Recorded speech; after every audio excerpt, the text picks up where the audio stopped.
Hello, ഇന്ന് നമുക്ക് കായ ചിപ്സ് തയ്യാറാക്കാം. നമ്മൾ കടയിൽ നിന്ന് വാങ്ങുന്നതിനേക്കാൾ അടിപൊളി ടേസ്റ്റാണ് കേട്ടോ. ഇത് ഞങ്ങളുടെ വീട്ടിൽ തന്നെ ഉണ്ടായ പഴമാണ്, അത് വെച്ചാണ് തയ്യാറാക്കുന്നത്.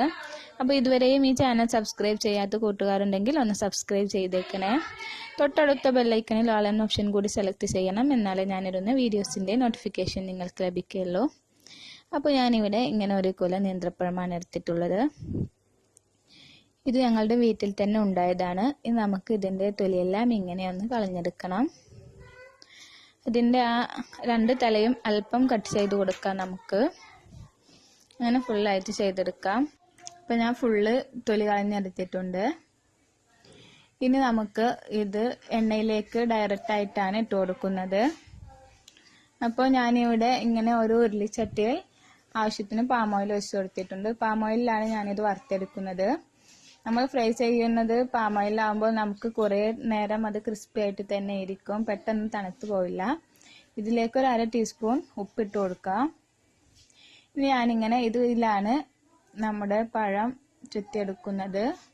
അപ്പോൾ ഇതിന് ആവശ്യത്തിന് നമുക്ക് തിക്ക് കൂട്ടാനും കുറക്കാനും ഒക്കെ പറ്റും. അപ്പോൾ ഞാനിത് പരമാവധി തിന്നായിട്ട് തന്നെയാണ് സെറ്റ് ചെയ്ത് വെച്ചിട്ടുള്ളത്. ഇത് നമുക്ക് ഡയറക്റ്റായിട്ട് ഇങ്ങനെ എണ്ണയിലേക്ക് തന്നെ നന്നായി ചൂടായി വരുമ്പോൾ അതിലേക്ക് ഇങ്ങനെ ഇട്ട് കൊടുക്കാം. മീഡിയം ഫ്ലെയിമിലാവണം നമ്മുടെ തീ, അല്ലെങ്കിൽ ഇത് കട്ട പിടിച്ചു പോകും. ഇനി നമുക്ക് ഇത് ഇളക്കി കൊടുക്കണം.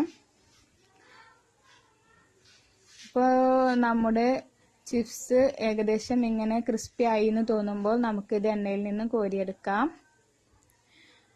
ഇത് കോരിയെടുത്ത് ചൂടാറുമ്പോൾ നന്നായിട്ട് തന്നെ ക്രിസ്പി ആയിട്ടുണ്ടാവും. നമ്മൾ ഒന്നുകൂടി കളർ വരട്ടെ എന്ന് വിചാരിച്ചാൽ ഇതിൻ്റെ കളർ ബ്രൗൺ ആയി പോകുന്നുണ്ട്.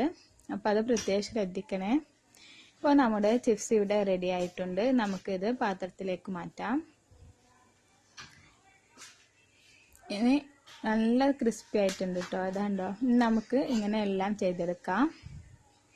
അപ്പോൾ നമ്മുടെ അടിപൊളി ടേസ്റ്റിലുള്ള കായ ചിപ്സ് ഇവിടെ റെഡി ആയിട്ടുണ്ട്. അപ്പോൾ എല്ലാവരും ട്രൈ ചെയ്ത് നോക്കണം. ഇത് നല്ല ഹെൽത്തിയാണ്.